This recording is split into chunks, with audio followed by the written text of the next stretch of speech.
जी के साथ आप लोग निष्ठापूर्वक आप लोग साथ रहे।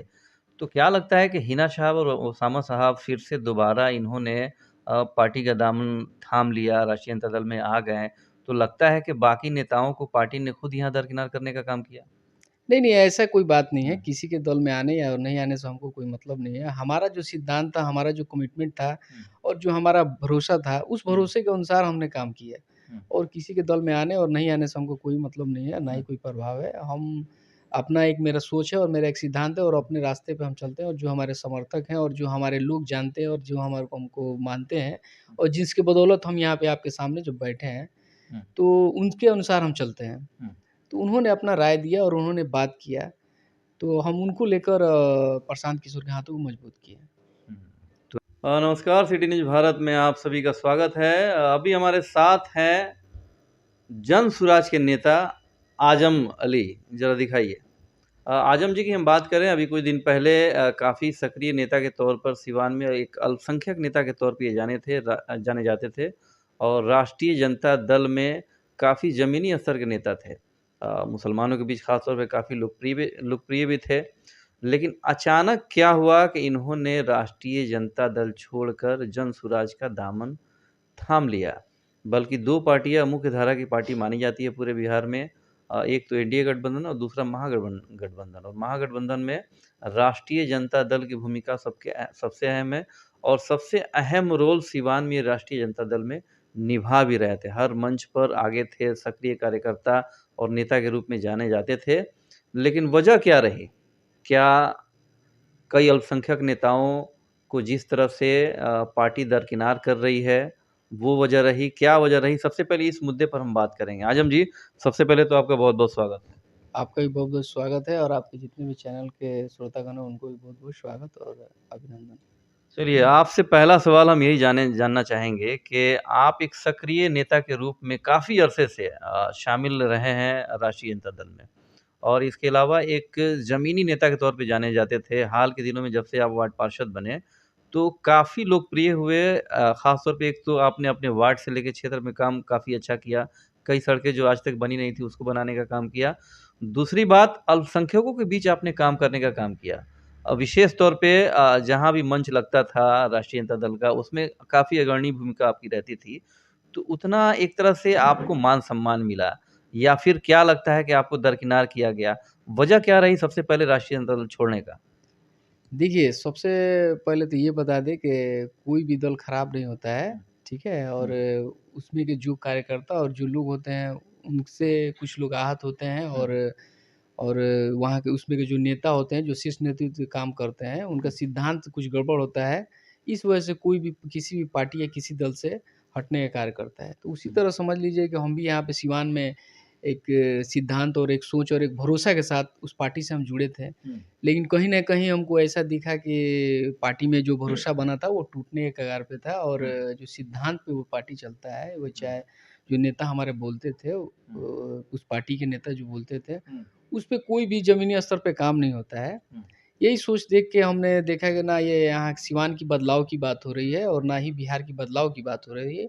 सिर्फ़ यहाँ पे जातिवाद और वंशवाद की बात हो रही है। हुँ, यही देखकर हमने ये प्रशांत किशोर के हाथों को मजबूत करने का इरादा किया और हुँ। उनकी बातों से प्रभावित होकर उनके दल से जुड़ने का काम किया। तो जातिवाद और वंशवाद में आपने क्या पाया? सबसे बड़ा रीज़न मुझे लगता है कि 2024 लोकसभा चुनाव में हिना साहब तो निर्दलीय चुनाव लड़ी।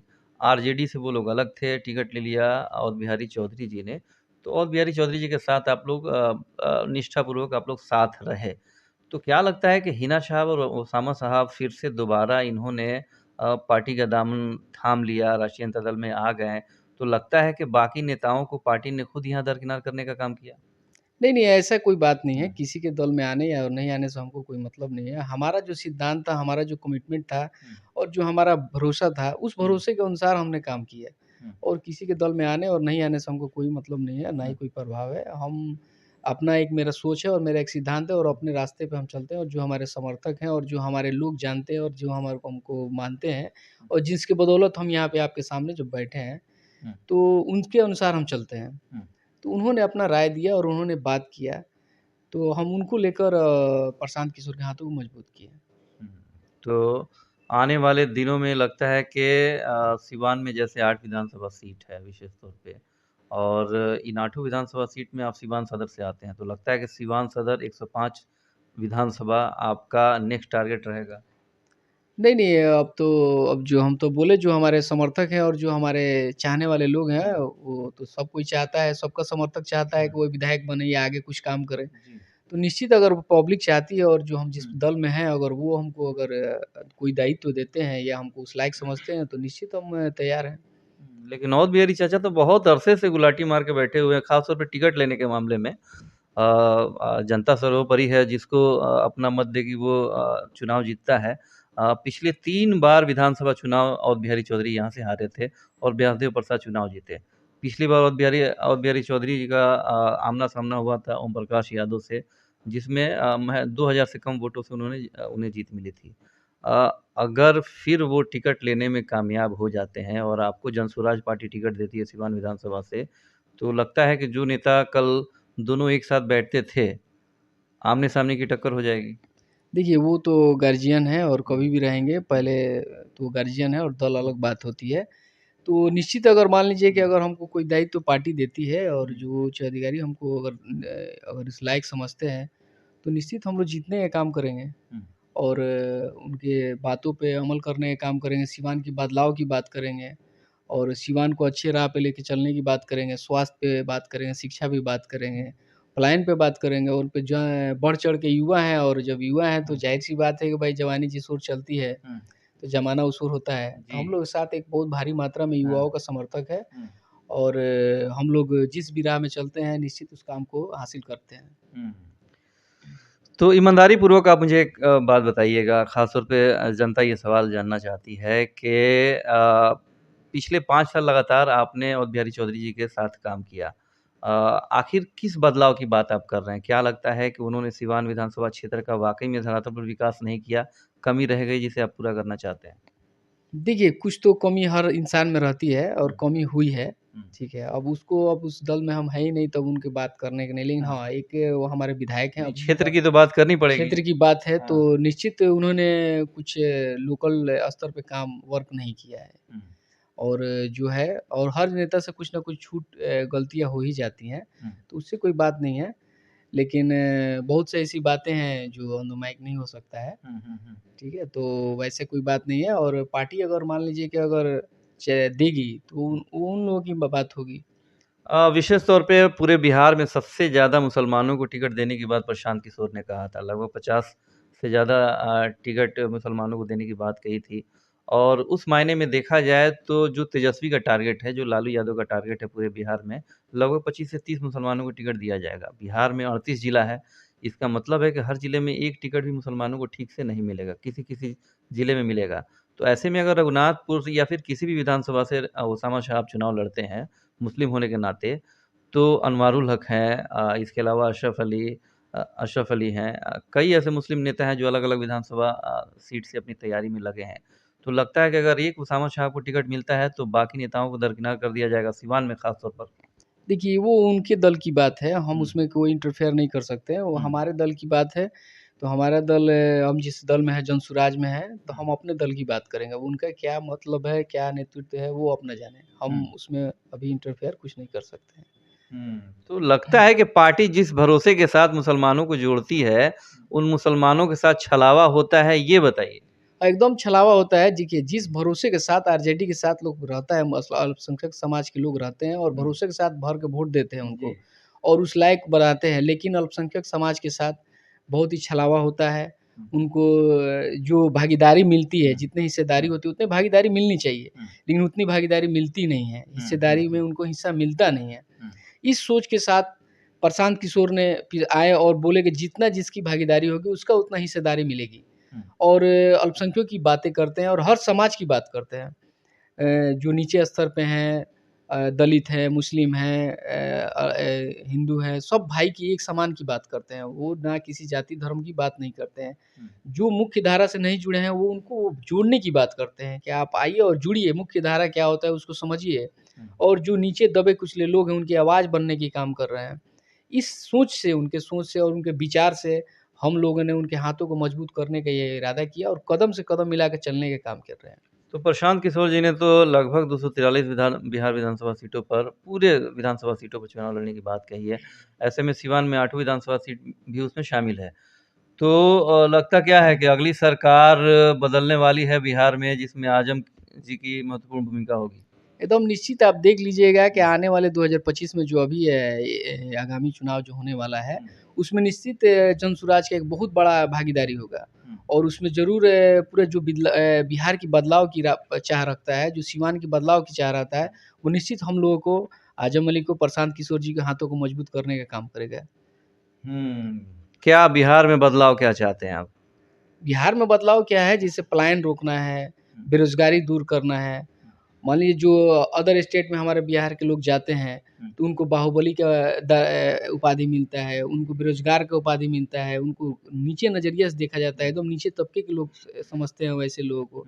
आप खुद जानते हैं कहीं भी आप अदर स्टेट बिहार छोड़ के आप कहीं चले जाइए, आप दिल्ली चलिए, महाराष्ट्र चले जाइए, गुजरात चले जाइए, आप कहीं भी जाइएगा, आपको बिहारी को एक बहुत ही गलत नज़र से देखा जाता है। या तो आपको बाहुबली या फिर आपको लेबर ग्रेड का आदमी देखा जाएगा।